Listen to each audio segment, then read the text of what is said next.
ekspektasi. Berikut adalah ulasan pasar selama sepekan terakhir. Zona Amerika. The Fed sesuai ekspektasi menaikkan suku bunga acuan sebesar 25 BPS. Pimpinan The Fed memberikan pernyataan masih memberikan opsi kenaikan suku bunga acuan di bulan September, tapi tergantung dari data perekonomian. Mengacu pada konsensus Bloomberg, hanya 21% yang yakin The Fed akan kembali menaikkan suku bunga acuan di bulan September. Atau mayoritas pasar lebih yakin The Fed akan menahan suku bunga acuan di bulan September. Data pertama untuk pertumbuhan ekonomi kuartal 2 telah dirilis. Ekonomi tumbuh 2,4% annualized, lebih tinggi dari ekspektasi 1,8% annualized, dan lebih tinggi dibandingkan pertumbuhan ekonomi kuartal 1 yang tumbuh 2% annualized. Data ketenagakerjaan bulan Juli akan dirilis pekan ini. Tingkat pengangguran diprediksi tetap berada di level 3,6%. Sedangkan non-farm payroll diprediksi hanya bertambah 200.000 versus 209.000 bulan Juni. Zona Asia. Kondisi manufaktur Cina bulan Juli diprediksi masih berada di fase ekspansi 50,3, relatif flat 50,5 dibandingkan bulan Juni. Zona Indonesia. Kredit di bulan Juni hanya tumbuh 7,76% year on year versus 9,39% year on year bulan Mei. Untuk menaikkan tingkat pertumbuhan kredit, Bank Indonesia memutuskan untuk menurunkan reserve requirement untuk sektor prioritas. Salah satunya adalah sektor pertambangan yang melakukan aktivitas downstreaming. Sesuai ekspektasi, Bank Indonesia menahan suku bunga acuan di level 5,75%. Pekan ini, beberapa data yang akan dirilis adalah: pertama, kondisi manufaktur bulan Juli yang diprediksi masih berada di fase ekspansi 52. Kedua, data inflasi bulan Juli yang diprediksi tumbuh 3,11% year on year atau 0,2% month on month versus 3,52% year on year atau 0,14% month on month bulan Juni. Market view. IHSG selama sepekan ditutup menguat 0,28% week on week di level 6.900,230. The Fed telah menaikkan suku bunga acuan sebesar 25 BPS. Untuk bulan September, pasar masih mempercayai bahwa The Fed akan menahan suku bunga acuan.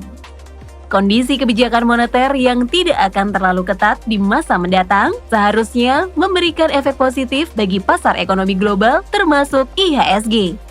Dari domestik, kondisi manufaktur bulan Juli serta inflasi bulan Juli yang diprediksi kembali mengalami penurunan diharapkan akan memberikan efek positif tambahan bagi IHSG. Asing mencatatkan pembelian bersih sebesar 179,72 miliar rupiah selama sepekan, atau inflow year to date 20,43 triliun rupiah. Pada pekan lalu, 3 sektor yang mencatatkan penguatan tertinggi adalah sektor energi, industri dasar, dan industrial, masing-masing sebesar 2,75%, 1,21%, dan 1,06% secara mingguan. Pada tanggal 28 Juli 2023, yield benchmark Sun 5 tahun atau FR0095 naik menjadi 5,97%. Yield benchmark 10 tahun atau FR0096 flat menjadi 6,27%. Yield benchmark Sun 15 tahun atau FR0098 naik menjadi 6,43%. Dan yield benchmark 20 tahun atau FR0097 flat menjadi 6,48%. Untuk Indon 10 tahun atau Indon 33, yield bergerak flat di level 4,87%. Dan yield US Treasury 10 tahun naik di 3,95%.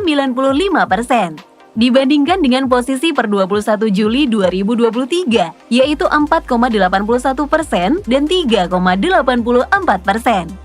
Premi risiko Indonesia yang terefleksikan dalam CDS 5 tahun turun ke level 75,67 BPS. Rupiah ditutup melemah 0,52% week on week pada level 15,105.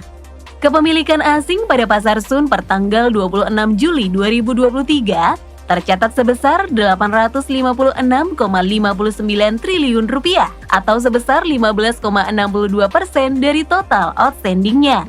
meningkat dibandingkan posisi per 21 Juli 2023, yaitu sebesar 853,20 triliun rupiah atau 15,64% dari total outstandingnya.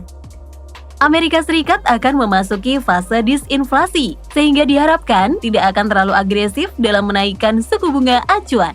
The Fed mulai menahan suku bunga acuan di pertemuan bulan Juni, namun masih mengindikasikan kebijakan moneter yang ketat bila inflasi masih berada di atas target. Di tengah isu resesi, The Fed masih cukup optimis ekonomi Amerika Serikat akan tumbuh 1% year on year di tahun 2023.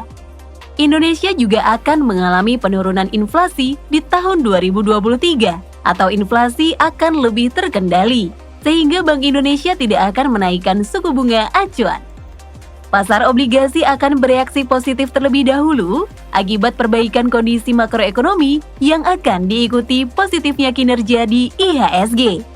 Tetaplah berinvestasi.